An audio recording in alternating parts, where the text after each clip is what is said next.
Olá, ouvintes! Bem-vindos à segunda temporada do VegCast. Eu sou a Bárbara Santana e soja faz bem, eu posso provar. Meu nome é Anderson Quadros e soja não dá peitinho. Bom, hoje a gente vai abordar alguns temas polêmicos sobre o consumo de soja. Tão polêmicos que até os vegetarianos se confundem achando que soja faz mal. Existe muita polêmica, mas é por falta de informação e a gente está aqui para te ajudar. A gente vai se basear hoje no excelente livro do Dr. Lucas Caseri. Ele é um médico e ele se empenhou em fazer um baita estudo sobre a soja. E o livro dele se chama Soja, Hormônios e Câncer, a ciência por trás dos mitos. E nesse livro, esse médico faz um compilado de centenas de pesquisas científicas relacionadas ao consumo de soja e seus derivados. Eu recomendo muito essa leitura. É um livro bem rapidinho de ler e bem fácil de entender.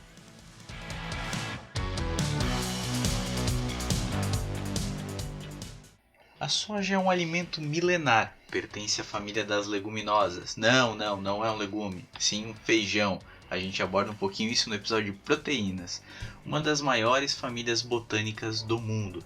O uso e consumo da soja teve origem no Oriente e com o último século passou a fazer parte dos sistemas agroalimentares ocidentais.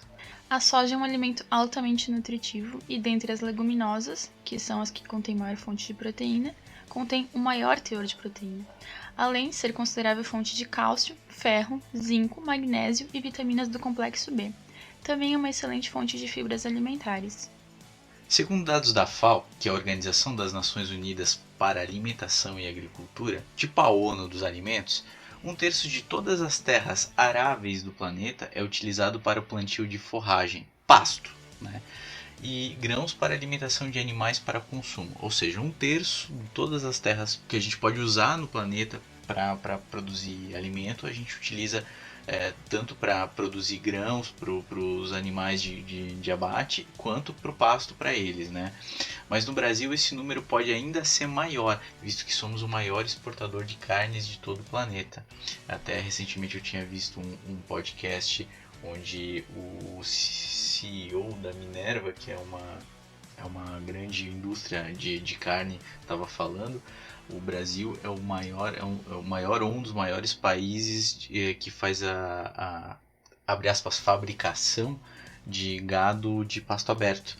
Então, por isso que a gente consome muito mais terras do que gado confinado, como é o caso do gado inglês ou americano. E também porque a gente tem mais espaço do que os Estados Unidos, por exemplo, A gente tem espaço para isso, ao invés de a gente plantar alimento pra gente, a gente, Enfim.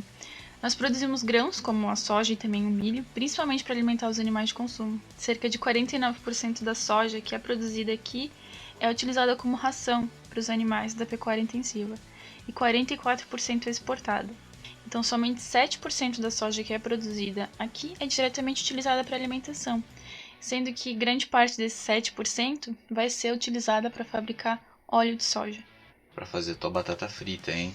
Os principais cultivos de soja são altamente impactantes para o meio ambiente. Cerca de 92% da soja produzida aqui é transgênica, ou seja, é feita para ser resistente aos agrotóxicos ou, para a galera que defende mais, os defensivos agrícolas.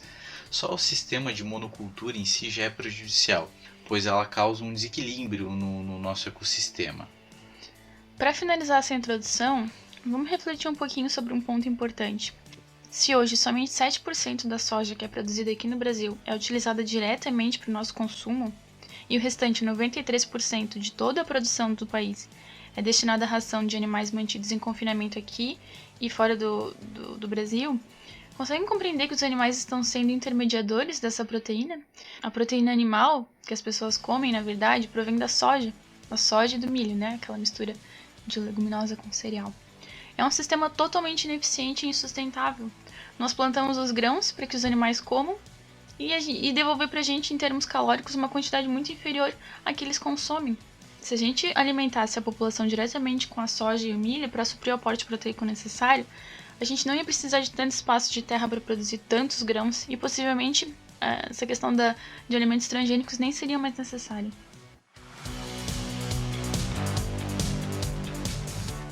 Vamos começar para a primeira pergunta polêmica. A soja ela possui hormônios ou algo que possa nos fazer mal? A soja não possui hormônios. A soja contém isoflavonas, que é uma classe, na verdade, de fitoquímicos, que também são chamados de fitoestrógenos, e é um composto que apresenta algumas funções estruturais e funcionais semelhantes ao estrogênio, por isso fitoestrógeno, mas ela não possui a mesma ação do estrogênio, eu vou explicar agora. Como as isoflavonas conseguem se ligar e interagir com os receptores de estrogênios nas nossas células, devido a essa similaridade estrutural, ela é muito facilmente confundida com o hormônio estrogênio. Mas a potência de ação da isoflavona é muito baixa, cerca de 1000 vezes menor, ou seja, não vai ter ação hormonal. Ela vai interagir ali e tal, mas ela não vai agir como um hormônio. Pelo contrário, essa característica de ser muito semelhante ao hormônio, ela dá a capacidade de reduzir o risco de diversos tipos de câncer, câncer de mama, câncer de próstata. A gente vai falar um pouquinho disso no decorrer do episódio. Então, por exemplo, assim, ó, todo mundo tem esses receptores de estrogênicos, tanto o homem quanto a mulher? Sim, todo mundo. Então, quando, por exemplo, uma pessoa... Por exemplo, eu sou uma mulher, eu tenho níveis de testosterona, estrogênio, e tu tem os teus níveis, mas em diferentes proporções. Tá, então beleza. Então eu tenho um receptor no meu corpo, masculino, que ele absorve e ele recebe estrogênio. Isso. O estrogênio mesmo, o hormônio. Sim. Daí quando eu consumo a soja, ela tem tipo, sei lá, um estrogênio fake que não tem o mesmo efeito de estrogênio, mas ele também Ele vai interagir com a célula, mas ele não vai entrar na célula e agir como um hormônio, entendeu? Ah, entendi. O consumo da soja, ele é seguro em todas as fases da vida? Por exemplo, sei lá, sempre existiu esse medo de que os fitoestrógenos pudessem agir como hormônios e acabar desregulando ou até antecipando a puberdade. Por exemplo, se eu tenho um bebê, um menino, dou soja para ele, ele vai, sei lá, ter características femininas, ou se eu tenho uma menina, eu vou dar soja para ela quando ela for bebê, ela vai começar a menstruar aos 3 anos de idade. Isso vai acontecer? Não, isso não tem nada a ver. O autor do livro investigou vários estudos que observavam populações de crianças que consumiam soja, seja derivados de soja ou fórmulas que continham soja, e crianças que não consumiam durante cerca de 10 anos. E esses estudos constataram que o consumo de fórmulas contendo soja não altera os parâmetros endocrinológicos, como puberdade precoce ou telarca precoce. Telarca é o desenvolvimento das mamas, que ocorre geralmente entre 8 e 13 anos de idade. E também não altera o ciclo menstrual, ou não aumenta o fluxo menstrual, também não aumenta o tamanho das mamas, enfim. O consumo de soja, mesmo que em grandes quantidades, ele não influencia na data da menarca. O que é a menarca? O período que a menina começa a menstruar. Ah, beleza. Para meninos que estão ouvindo esse podcast é isso, tá? E também não pode ser associado ao aparecimento da menarca de forma precoce. Resumindo, o consumo de soja por crianças e adolescentes não apresenta riscos de alterações endocrinológicas, funções hormonais, relacionadas ao desenvolvimento do sistema reprodutor e também não influencia no aparecimento precoce da puberdade em meninos e meninas. E quando a gente está falando de idade avançada, a gente comentou antes ali com essa questão do fitoestrógeno ali, que ele até previne o câncer de próstata. Então também é indicado, tipo, sei lá, se eu tenho lá meus 40 para cima ali, comer soja é bom, porque vai até prevenir o câncer de próstata. A gente vai falar disso mais pra frente, mas resumindo, quanto antes a pessoa começar a consumir, melhor. Maior vai ser o efeito protetor contra câncer de mama, de próstata e do sistema reprodutor como um todo. Então explica melhor isso aí pra gente. O autor, ele comenta sobre um estudo epidemiológico que acompanhou 70 mil mulheres chinesas. As mulheres chinesas tendem a consumir mais soja, tofu e derivados, então eles pegaram essa população e acompanharam elas durante mais ou menos 13 anos e avaliaram a relação do momento, adolescência e fase adulta, e a quantidade de consumo de soja com o risco de surgimento de câncer de mama.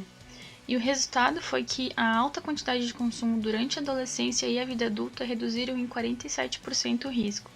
E conforme foi passando o tempo, por exemplo, as mulheres começavam a consumir soja só na fase adulta. Então, o efeito protetor foi reduzindo. Ou seja, quanto antes tu começa a consumir, maior é o efeito protetor. De todos os estudos que foram citados nessa parte do livro, as populações que mantêm uma ingestão média mais alta, em comparação com a menor ingesta, apresentam maiores efeitos protetores. Então, quanto antes tu começa a consumir, quanto mais tu consome, maior é o efeito protetor, segundo esses estudos.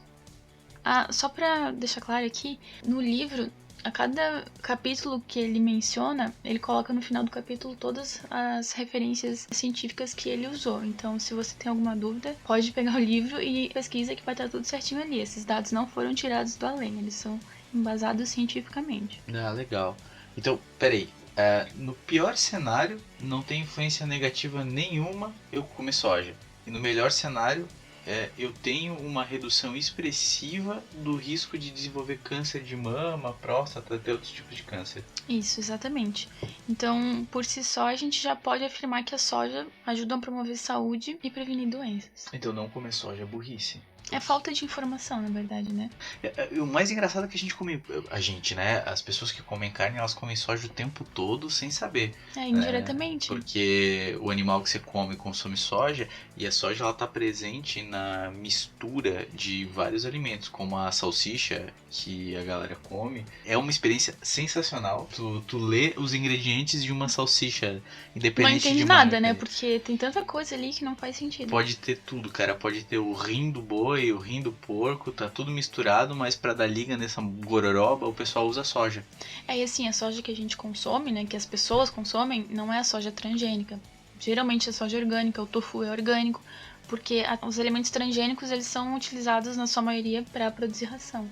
E o que sobra, né, de espaço para produzir, as pessoas plantam e consomem soja orgânica. Tá, então sempre que se falou em comer alimentos à base de soja, eu lembro que quando eu era moleque, acho que uma amiga da minha mãe falou, pô, para de dar bis pra essa criança, porque senão ele vai ficar com peitinhos. Sempre se falou que comer alimentos à base de soja vai dar peitinho, tetinha. Inclusive quando a gente comprou esse livro foi a primeira coisa que eu pesquisei. Não foi nem ver se dava câncer ou não, mas sim o peitinho. Eu imagino que as pessoas associam isso porque se realmente eu tomar um ser humano, né, um homem tomar estrogênio, estrógeno, tipo, o real mesmo, não o fitoestrógeno, daí ele, claro, vai ficar afeminado, vai ter voz fina, vai dar peitinho e tudo mais. Então, talvez essa relação burra que as pessoas fizeram pelo nome ser parecido, deu esse mito? Exatamente. Foram criados esses mitos, até preconceito, né? Mas é tudo infundado porque existe essa falta de informação. As pessoas não entendem realmente o que é a isoflavona, o que é o fitoestrógeno, qual é o potencial de ação dele. E quando tu passa a estudar isso, tu vê que não é o estrogênio, não vai agir como hormônio. Então, com base nesses mitos, foram criados medos e preconceito, e aí as pessoas vão disseminando isso aí de geração em geração, e as pessoas, né, param de consumir soja por medo.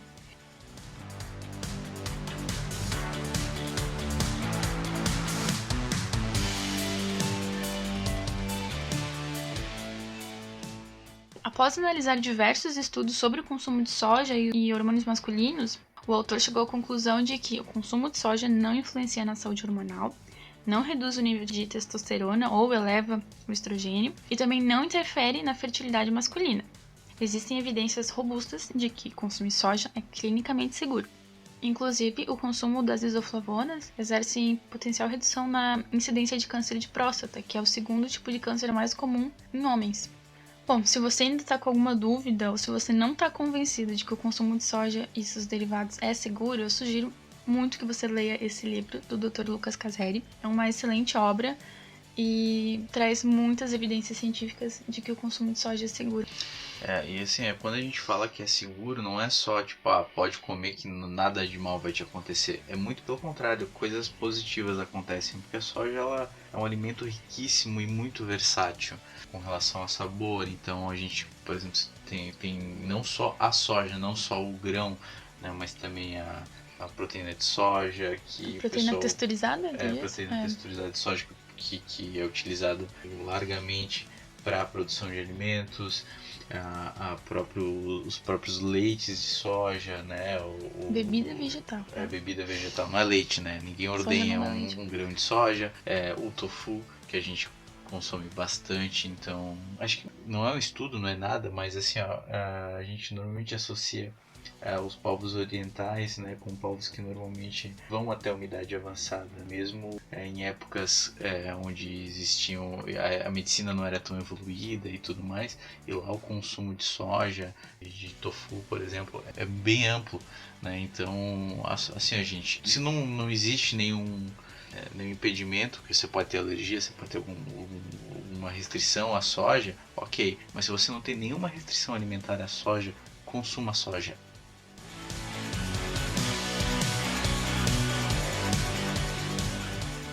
Então é isso, a gente fica por aqui. A gente agradece a sugestão de pauta. E se vocês tiverem alguma dúvida, vocês podem entrar em contato. A gente está aqui para ajudar no que for preciso.